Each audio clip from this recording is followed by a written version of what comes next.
Imagine a world where the most powerful people in your country are not politicians or business moguls, but a theologian and a journalist. That's the world Abraham Kuyper lived in. And he was the one who made it happen. Born in 1837, Kuyper was a force of nature. A man who believed that every inch of life, from the highest government office to the smallest village church, should be touched by the teachings of Christ. Kuyper's journey began in a small Dutch town, where he was just another bright young student. But he wasn't content with the ordinary. He saw the world around him as a battlefield, a place where ideas and beliefs were constantly clashing. He believed that the Christian faith should not be confined to the walls of a church, but should shape every aspect of society. In the 1870s, Kuyper was a young pastor in a small town called Beesd. He was already making waves with his fiery sermons and his vision for a society where everyone from the cobbler to the prince had a role to play in God's plan. But it wasn't until he moved to Amsterdam that his influence really began to grow. There, he founded a newspaper called De Standaard, the Standard, which became one of the most widely read publications in the Netherlands. Through his writing, he reached thousands of people, spreading his ideas about how a Christian worldview could transform society. Kuyper didn't stop at the pulpit or the printing press. He entered politics and founded the Anti-Revolutionary Party, ARP. This wasn't just any political party. It was a movement that aimed to bring Christian principles into every area of public life. Kuyper believed that the government should not just be about managing the country, but about building a society that reflected God's will. His party became a major force in Dutch politics, and in 1901, Kuyper himself became the Prime Minister of the Netherlands. But Kuyper's influence extended beyond politics. He was also a key figure in the world of education. He believed that education should be more than just learning facts. It should shape the character and values of the next generation. So he founded the Free University in Amsterdam, where students could study in an environment that integrated Christian faith with academic excellence. This university became a hub for intellectual and cultural innovation, producing leaders who carried Kuyper's ideas forward. Kuyper's vision didn't just change the Netherlands. It had a global impact. In 1898, he was invited to give a series of lectures at Princeton Theological Seminary in the United States. These lectures, known as the Stone Lectures on Calvinism, were a grounding exploration of how a Christian worldview could shape every aspect of life, from politics to science to art. Kuyper's ideas inspired a generation of thinkers and leaders, and his influence can still be felt today. Kuyper's life was a testament to the power of ideas. He believed that every person, no matter their background or profession, could make a difference. He saw the world as a canvas, and he believed that with the right vision and the right values, anyone could paint a better future. Kuyper's story is not just about a man who changed a country. It's about a man who believed that every part of life could be transformed by the power of faith. His legacy is a reminder that even in a world that often seems divided and chaotic, there is always hope for a better future. And that hope starts with the belief that every inch of life can be touched by the light of Christ. Abraham Kuyper, a Dutch theologian and statesman, is known for founding a school of thought called Kuyperian, or neo-Calvinistic. This school of thought has had a significant impact not only in the Netherlands, but also in many other countries around the world, including the United States, Canada, Britain, South Africa, Australia, and South Korea. Kuyper's ideas have influenced various movements and institutions, especially those focused on Christian democracy, education, and the arts. In Britain, the movement for Christian democracy draws inspiration from Kuyper's vision of Christian involvement in politics. Similarly, in the United States, the Center for Public Justice, and in Canada, Citizens for Public Justice. Both advocate for a Christian approach to public life. These groups believe that Christians should actively engage in shaping society and government according to their faith. Kuyper's concept of sphere sovereignty has been particularly influential in the realm of education. This idea suggests that different areas of life, such as family, church, education, and government, each have their own unique responsibilities and should be governed by their own principles. This has led to the establishment of Christian schools, colleges, and research institutions in many English-speaking countries. For example, in Britain, groups like the Arts Centre Group in London and the Christian Studies Unit in Bath promote Christian values in the arts and education. In the United States and Canada, institutions like Calvin College in Michigan and the Institute of Christian Studies in Toronto have been at the forefront of integrating Christian faith with academic excellence. Kuyper's influence extends to the arts as well.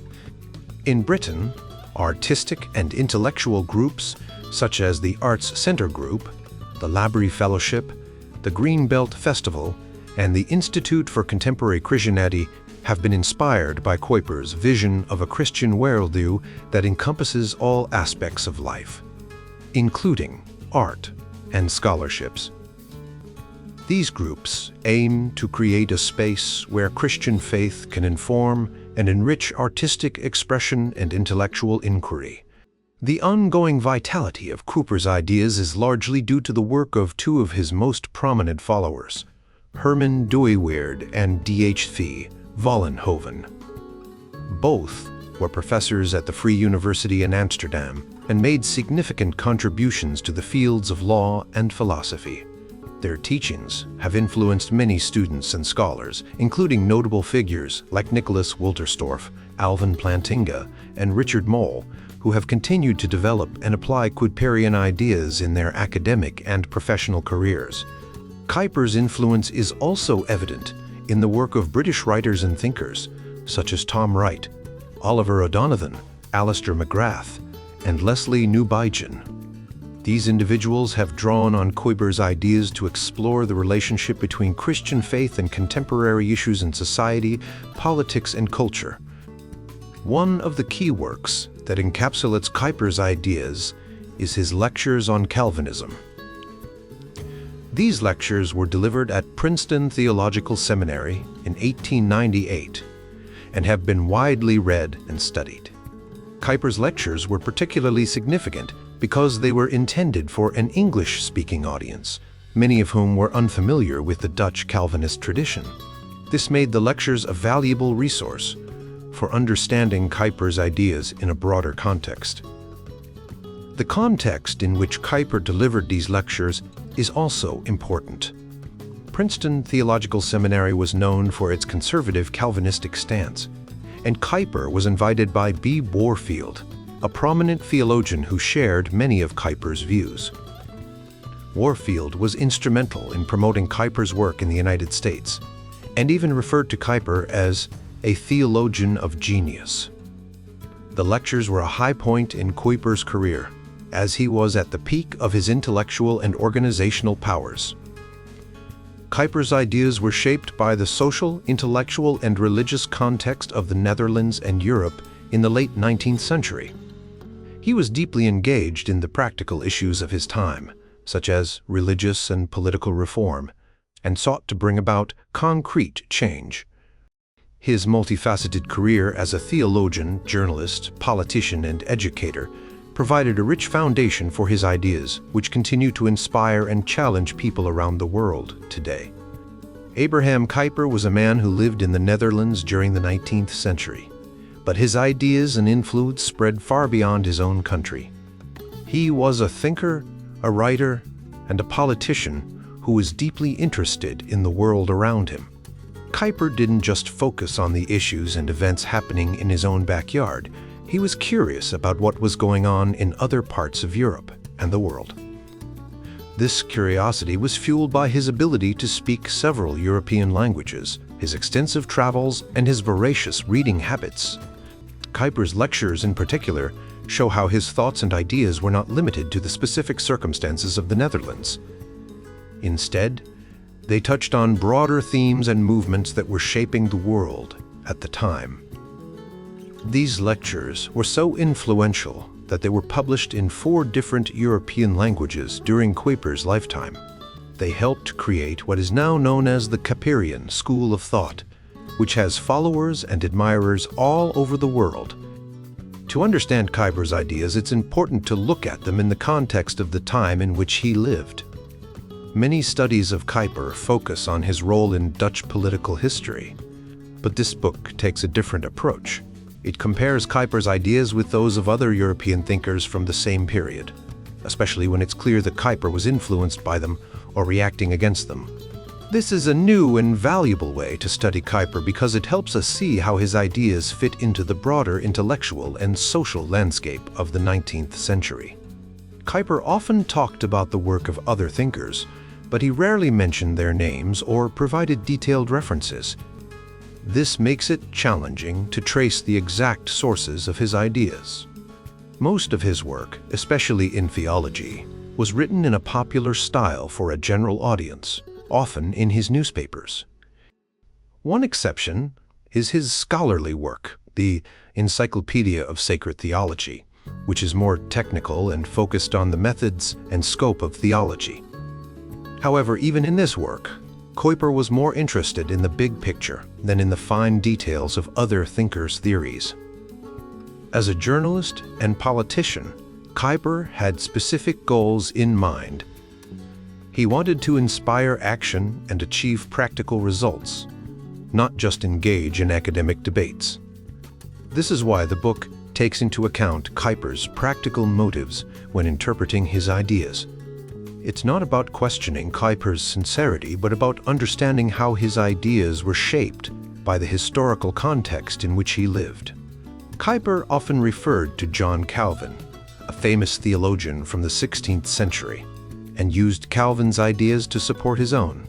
However, Kuyper's version of Calvinism was broader and less precise than Calvin's original teachings. Kuyper once said he was just a copyist of Calvin, but he also admitted that his goal was to update Calvinism for the modern world. This means that Kuyper's ideas, while inspired by Calvin, were also influenced by the intellectual trends of the late 19th century. The debate over Kuyper's legacy has continued long after his death in 1920. In the United States and Canada, where most of the English language literature on Kuyper is produced, there are 2 main schools of thought. One group emphasizes Kuyper's idea of common grace, which encourages Christians to engage with modern society and institutions. The other group focuses on the antithesis, which advocates for the creation of distinctively Christian institutions separate from the secular world. There are also many biographies of Kuyper, mostly written by his admirers.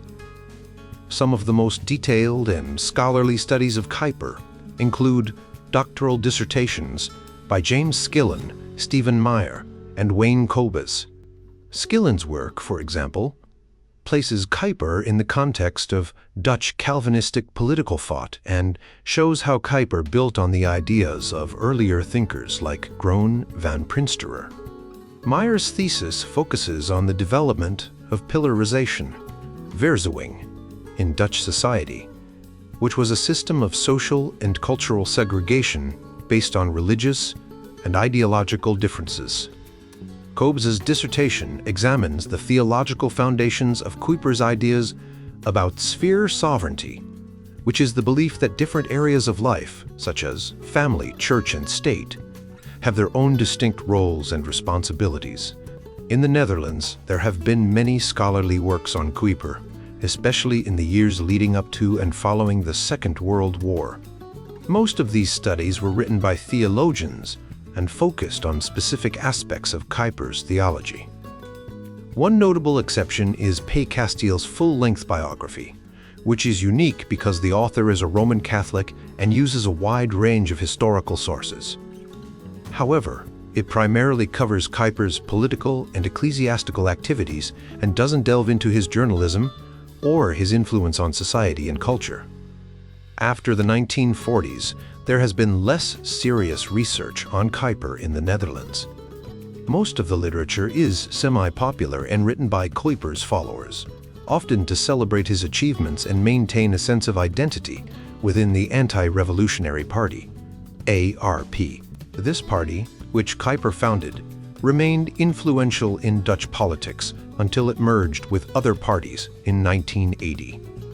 The literature from this period often reflects a sense of personal debt to Kuyper and a desire to honor his legacy. The 150th anniversary of Kuyper's birth in 1987 saw a different tone in the literature. Some works began to critically examine Kuyper's character and legacy, sometimes in a way that was too harsh and undermined their credibility. However, not all the literature from this period was negative. For example, G. Puchinger's biography of the young Kuyper combines admiration with a recognition of Kuyper's flaws, providing a more balanced and nuanced view. Two important studies of Kuyper's views on foreign policy were published in 1992 by Roel Kuyper and Chris van Koppen. These works provide detailed descriptions of the ARP's foreign policy, especially towards South Africa and the major European powers, during a time when the Netherlands was neutral. They highlight the role of nationalism and Calvinism in Kuyper's vision of the Netherlands' place in the world. However, unlike this book, they do not delve into the religious and theological foundations of Kuyper's political thought or place his ideas within a broader intellectual context. Understanding Kuyper's ideas in their historical context is crucial for evaluating their relevance today. By seeing how Kuyper's ideas were shaped by the intellectual and social currents of his time, we can better appreciate their significance and potential impact on contemporary issues. Abraham Kuyper was born in the small Dutch town of Maasluis, near Rotterdam, on October 29, 1837. His father was a Dutch Reformed minister, and his mother was a former schoolteacher. Kuyper's early life was shaped by his parents' deep religious faith and their commitment to education. His father, who belonged to a mildly orthodox branch of the Dutch Reformed Church, translated religious tracts for the Dutch Religious Tract Society. This work eventually helped secure the financial means for Kuyper to study theology at Leiden University. Kuyper's childhood is not well documented, but we know a few key details. He received his primary education from his parents, and later attended grammar school in Middelburg and Leiden. One of the earliest written records from Kuyper's hand dates back to 1848, when he was just 10 years old. In this document, he described a profound religious experience where he felt converted and decided to turn away from evil and strive for good. Although he later regarded this as a youthful and conventional statement, it may have influenced his later ideas about spiritual regeneration. At school in Leiden, Kuyper stood out as a gifted student. He often addressed the teaching staff at the end of the school year, and he developed a strong interest in journalism and politics. His father, recognizing his passion for the press, actually banned him from reading newspapers, but this only fueled his curiosity. In 1855, Kuyper enrolled at Leiden University to study theology. He was an exceptional student, completing his degree, winning a prize essay competition, and finishing his doctoral dissertation within 7 years. His studies focused on comparing the doctrines of John Calvin and John A. Lasco, which laid the groundwork for his future career as a church historian. During his time at Leiden, Kuyper was heavily influenced by modernistic theology, a movement that was gaining momentum in the Netherlands. This theology, championed by the Leiden School, emphasized a more liberal and critical approach to religious doctrine. Kuyper was initially swept up in this movement, even applauding a lecture that denied the bodily resurrection of Christ. He later regretted this phase, admitting that he had lost his childhood faith and embraced radicalism. Another significant influence on Kuyper was the novel The Heir of Redcliffe by Charlotte Young, a member of the Oxford movement. This book, which Kuyper received as a gift from his fiancée, Johanna Hendrika, had a profound impact on him. It made him realize his own weaknesses and need for God's grace. He wrote that the book brought him to tears and led him to pray fervently, a moment he described as a turning point in his life. In 1863, Kuyper began his first ministry in the village of Beesd. Initially, he was disappointed by the conservative and spiritually lifeless atmosphere of the congregation. However, he soon discovered a group of malcontents who were deeply opposed to modernism in the church. Despite their initial hostility, Kuyper was drawn to their rich spiritual knowledge and coherency of worldview. These ordinary people, he realized, embodied the principles of Calvinism in a way that he had only studied academically. This experience led to a second conversion, where Kuyper embraced Orthodox Calvinism and dedicated his life to applying its principles to society and culture. During his time in Beesd, Kuyper also began his research on John A. Lasco, collecting and publishing his letters and works. This work brought him into contact with Groen van Prinsterer, a key figure in the anti-revolutionary movement and the Dutch Royal Archives. This relationship would prove crucial to Kuyper's future thought and career. Kuyper's journey from a modernistic theology to a deep commitment to Calvinism was a pivotal transformation. His experiences in Beesd and his interactions with the malcontents shaped his understanding of Calvinism as a living, practical faith. This transformation would guide his later work, including the influential Stone Lectures of 1898, where he expounded on the principles of Calvinism and their application to modern society. Kuyper's journey from a small town to the bustling city of Utrecht marked a significant turning point in his life. After his conversion in Beesdijk, Kuyper found himself deeply committed to the Orthodox Party in the church and the anti-revolutionary movement in politics. This commitment would shape his actions and decisions for years to come. When Kuyper was appointed to the Domkerk in Utrecht in 1867, both he and the congregation had high hopes. Utrecht, known for its strong Reformed traditions, was like a Zion of God to Kuyper. The people there were excited to have him, especially because of his work as a church historian and his influential pamphlet on the right to vote in the Hervormde Kerk. When he preached, the church was always packed with people eager to hear his words. However, Kuyper's popularity also brought criticism. In Utrecht, he became deeply involved in a conflict within the church.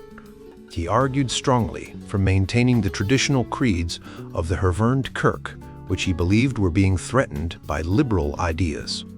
He wrote many pamphlets and sermons to defend these traditions, and while they were well received by many, they also drew fierce opposition from theologians like N. Beets, J. H. Gunning, D. Chantepie de la Saussay, and J. J. van Torenbergen. These theologians, known as the ethical wing, supported a more modern and critical approach to Scripture and emphasized the ethical aspects of Reformed religion over dogma. Kuyper's involvement in the education debate was another significant part of his time in Utrecht. He and Groen van Prinsterer, a key figure in the anti-revolutionary movement, spoke at a meeting of the Dutch Society for Christian Education in May 1869. Kuyper gave the opening speech, and a heated debate followed with N. Beets. Kuyper and Groen argued that state education, often seen as neutral, was actually based on certain ideological beliefs. They advocated for the expansion of private Christian schools. Beets, on the other hand, believed that state schools should maintain and strengthen their Christian character. Kuyper and Groen won the debate, and Beets and his supporters resigned from the society. Despite his successes, Kuyper felt disappointed by the lack of support from Orthodox ministers in Utrecht He believed that for church reform to succeed, public opinion needed to be informed and aroused. He saw Amsterdam as a better place to achieve this, and when he received a call to serve there in February 1870, he accepted it without hesitation. In Amsterdam, Kuyper's reputation as a powerful and talented speaker grew. He began to address large, enthusiastic crowds, and his speeches became more polemical.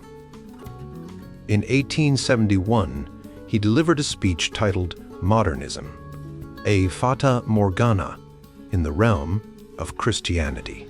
In it, he compared liberal theology to a mirage, beautiful but empty and unreal. This speech showed how deeply he had once been influenced by modernistic ideas at Leyden, but now he was firmly opposed to them.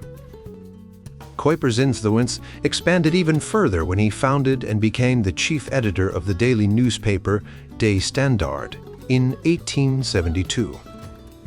Along with the weekly religious newspaper De Hero, which he had been editing since 1871, De Standaard gave him a powerful platform to spread anti-revolutionary principles. These principles, which he adopted from Groen van Prinster, opposed the ideas that inspired the French Revolution and aligned with Reformed doctrine. Through his newspapers, Kuyper mobilized and organized a large group of supporters across the country, laying the groundwork for political organization on a mass scale. Kuyper's leadership was recognized, and he became the public face of the anti-revolutionaries. Groen van Prinsterer, who was stepping back from the front line of politics, acknowledged Kuyper as the new leader.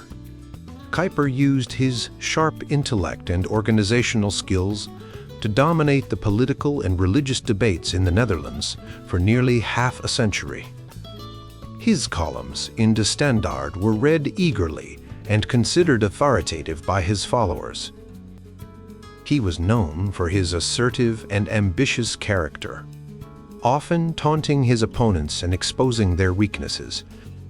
In 1874, Kuyper decided to run for parliament in the district of Gouda. He won a decisive victory and took his seat in the second chamber in The Hague on March 20th, 1874, at the age of 36. He saw his new role as a way to work for the reformation of society according to Christian principles, not just in the church, but in all areas of life. He continued to address church issues through his religious journalism and his position as an elder in the church in Amsterdam. When Kuyper entered Parliament, the anti-revolutionaries were a small and fragmented group opposed by both liberals and conservatives. Kuyper worked to unite them and develop a clear political stance. In his first full-length parliamentary speech on December 7, 1874, he spoke about the schools question, arguing for the autonomy of education and the right of parents to choose schools for their children. He faced strong opposition from the liberal leader J. Coppene van de Coppello, who criticized the idea of free schools. Kuyper responded with a fierce attack on state absolutism and liberalistic despotism, and he continued to defend his position in articles in De Standaard. In the summer of 1875, Kuyper visited England to attend a revival conference in Brighton. He was deeply moved by the experience and wrote about it in the Sunday supplement of De Standaard. However, the stress of his work and the personal attacks from his opponents, combined with the shock of learning about Robert Pearsall Smith's scandal, led to a nervous breakdown in February 1876. Kuyper had to leave the Netherlands to recuperate, and he wrote to his wife about the intense suffering he had endured. After his recovery, Kuyper distanced himself from the Brighton movement, acknowledging that his support for it had contributed to his breakdown. He spent the rest of his career fighting against the pietistic and subjective tendencies of Methodism, especially when he visited the United States. Kuyper's time in Utrecht and Amsterdam was crucial in shaping his career. It was during these years that he became a powerful and influential figure, using his skills to shape public opinion and drive political and religious change in the Netherlands.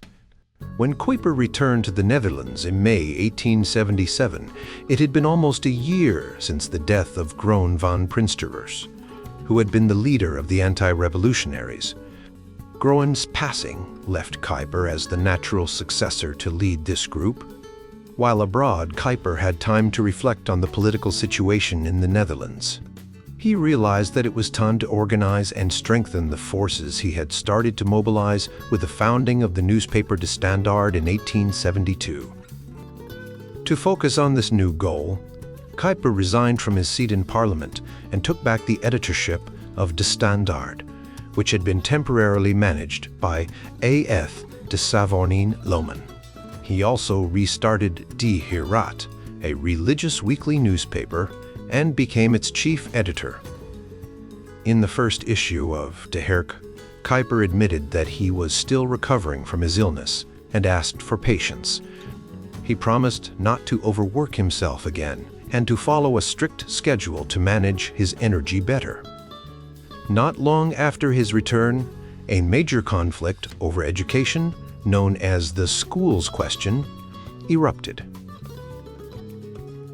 In March 1878, Capen van de Coppelo, the leader of the Liberal government, introduced a bill that proposed significant changes to the education system. The bill would fund state schools, but require independent or special schools to finance themselves. This meant that the patrons of non-state schools would have to pay for their own schools and also contribute to the state school system through taxes. Anti-revolutionaries and Catholics argued that this would make it impossible for many independent schools to survive. Despite their strong objections, the bill was approved by both chambers of Parliament in the summer of 1878. It only needed the king's signature to become law. Kuyper and the anti-revolutionary leaders decided to organize a petition to ask King Willem III not to sign the bill. They planned to present the petition to the king personally. Kuyper used his skills as a journalist and organizer to gather support. He wrote daily articles in De Standaard, attacking the opponents of independent schools, and worked to raise awareness among the reformed population about the threat to their children's education. Within just 5 days, the petition collected 305,000 signatures. A similar petition by Roman Catholics gathered 164,000 signatures. These numbers were impressive, considering that only 122,000 people had the right to vote at the time. On August 3, 1878, the petition was presented to the king at the Royal Palace, Het Loo. Kuyper was not part of the delegation because the king had refused to meet him. 2 weeks later, the king signed the bill, making it law. Although the petitions did not stop the bill, they showed the strong support for non-state education and increased cooperation between Catholics and Protestants. They also demonstrated that Kuyper and his fellow leaders could rally a large following if the right to vote was extended. The following January, a society called School met de Bijbel, School with the Bible, was founded to keep the momentum going.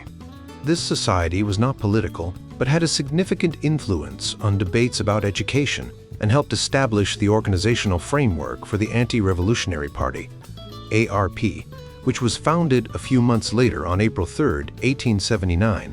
The ARP was the first modern, organized, and popular political party in the Netherlands.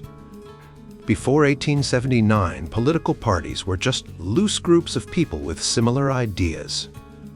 Groen van Prinsterer had led the anti-revolutionary movement, but had not organized it into a party. Kuyper took on this task after Groen's death. He had already drafted a program of principles, which Groen had approved. After further revisions, this program was published in De Standaard and accepted by anti-revolutionary voting societies in 21 cities.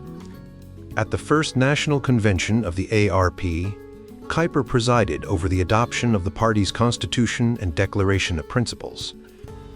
The voting societies were united into a national federation, and a central committee was elected with Kuyper as chairman. Kuyper became the recognized leader of the ARP, a position he held until his death in 1920, except for a break from 1905 to 1907. Kuyper continued to explain the anti-revolutionary manifesto in a series of articles in De Standaard, which were published in book form in 1879 as Ion's Program. He made it clear that his interpretation was not the only correct one, and that party unity was based on the manifesto itself. Nevertheless, Ion's program had a significant influence for many years. Kuyper's achievements were not limited to politics. He also played a crucial role in founding a new university. In the 1870s, there were 3 state-controlled universities in the Netherlands, and Catholics and Orthodox Protestants were unhappy with the modernistic and liberal theology taught there. Kuyper and others had planned to establish a Christian college, but the idea was abandoned. However, in 1876, a new law made it easier to establish non-state universities. Kuyper, who had been thinking about higher education while convalescing abroad, decided to push for a university based on Reformed principles and free from state control. On December 5, 1878, the Society for Higher Education on the basis of Reformed principles was founded. It called on all Reformed Christians to support the establishment of a new university.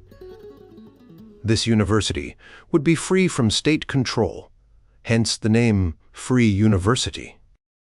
Reuniversiteit. It would be Calvinistic in its principles and national in character.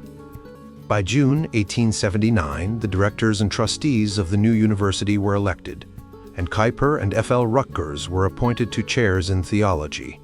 The plan faced fierce opposition, especially from ethical theologians who argued against an exclusively Reformed university.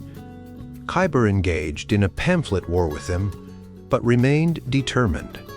He traveled to several Dutch cities to address meetings, answer objections, and encourage support. On October 20th, 1880, the Free University was officially opened in the Nieuwe Kerk in Amsterdam.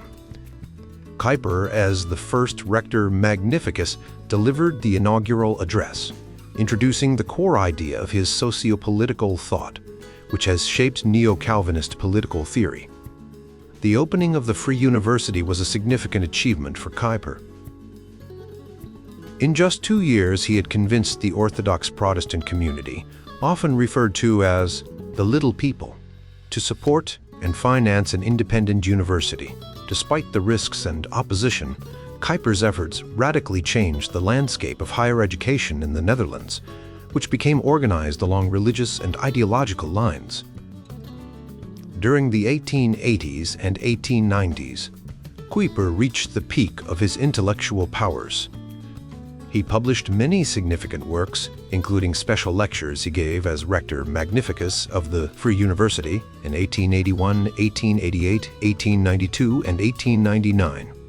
These lectures addressed wide-ranging intellectual and cultural issues such as biblical criticism, symbolism in art, pantheism in religion, and evolutionism in science and philosophy. He also wrote numerous theological works that first appeared in Die Herat and were later published in book form.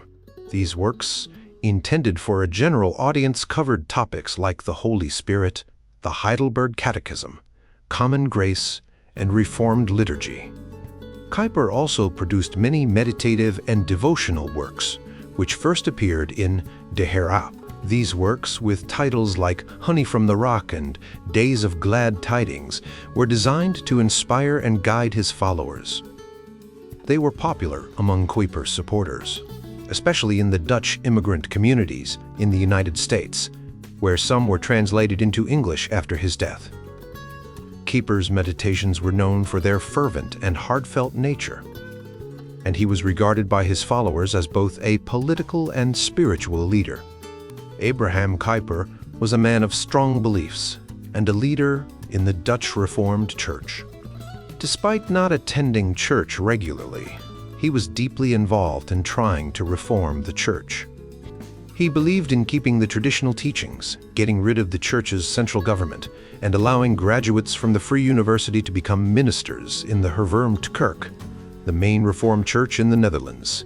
When his ideas were rejected by the church leaders, Kuyper wrote a powerful pamphlet in 1883, right when the 400th anniversary of Martin Luther's birth was being celebrated. This pamphlet marked the beginning of a long and difficult period that led to a split from the Hervormd Kerk in 1886. Kuyper and his followers, who called themselves the Tolerenden, meaning those who lament or protest, formed a new group of churches called the Nederduitsch Gereformeerde Kerken. Kuyper faced a lot of challenges. Many people agreed with his ideas but were hesitant to leave the main church. In 1887, he invited supporters to a conference in Amsterdam, where they had to sign a declaration rejecting the church's central government. This act led to more people being suspended from the Hervormd Kerk, and they joined Kuyper's new group. By 1889, the new group had grown to include 200 congregations, with 180,000 members and 76 ministers. However, Kuyper couldn't unite all the Orthodox believers under his leadership. Some very strict congregations refused to join, and some of his colleagues, like P.J. Hodemaker, stayed in the Hervormde Kerk. This was a big disappointment for Kuyper. At the same time, Kuyper was also active in politics.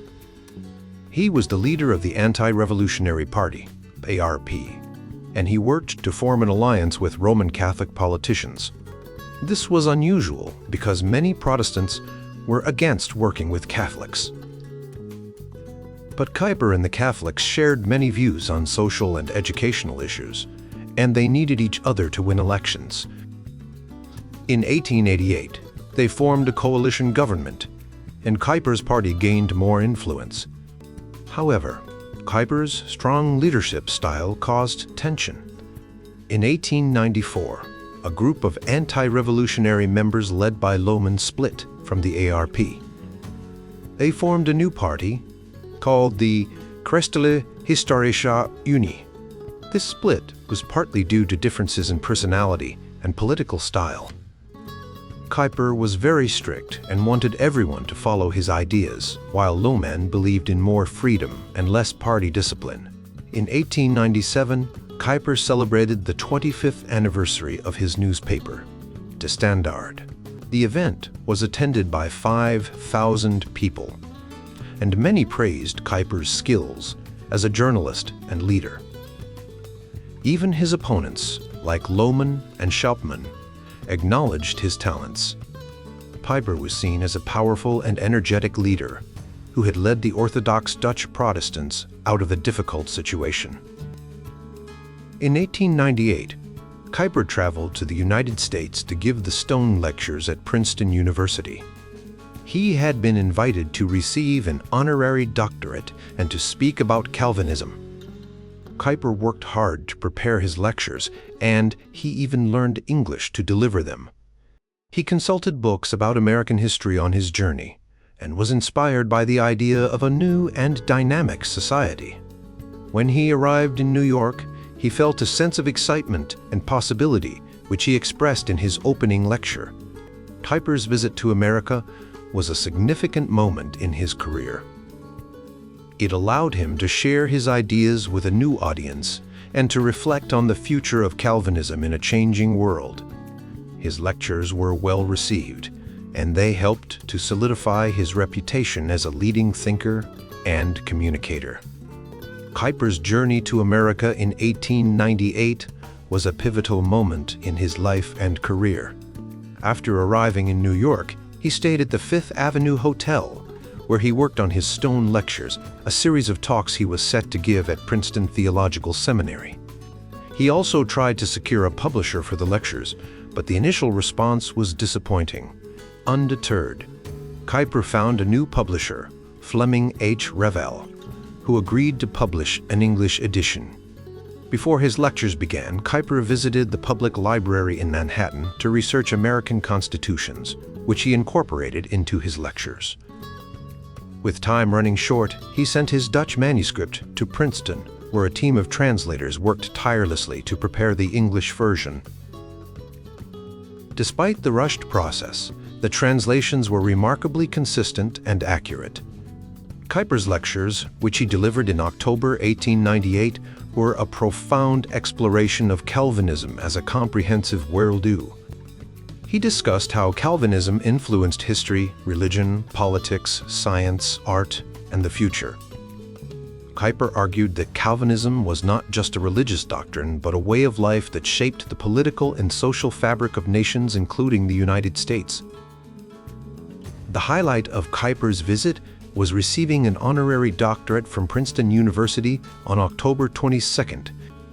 In his acceptance speech, he reflected on the historical significance of Calvinism and its role in shaping the political freedoms of both the Netherlands and the United States. He emphasized that Calvinism was a holistic system that influenced all aspects of life, not just theology. After his lectures, Kuyper embarked on a tour of the United States where he was invited to speak at various universities and Dutch immigrant communities. In Grand Rapids, Michigan, he addressed a large audience urging Dutch immigrants to love and defend their adopted country. He praised America's rapid progress and compared it to the Dutch struggle against Spanish oppression, highlighting the shared values of freedom and resistance to tyranny. Kuyper also discussed the importance of racial intermarriage in strengthening nations, a view that was somewhat progressive for his time. He believed that the American Constitution was rooted in Calvinistic principles, and that the Dutch Republic of the 17th century served as a model for the American state. Kuyper's political views were complex. While he was labeled a Christian Democrat in the local press, he clarified that he supported the principles of Alexander Hamilton, a key figure in the American Revolution, over those of Thomas Jefferson. He found it regrettable that the Republican Party of 1896 did not more openly affirm Calvinistic principles. Kuyper's American tour was a significant chapter in his life, allowing him to share his ideas with a broader audience and to strengthen his belief in the drawing power of Calvinism. His lectures and speeches left a lasting impact on both the academic and immigrant communities he encountered, reinforcing his legacy as an influential thinker and leader.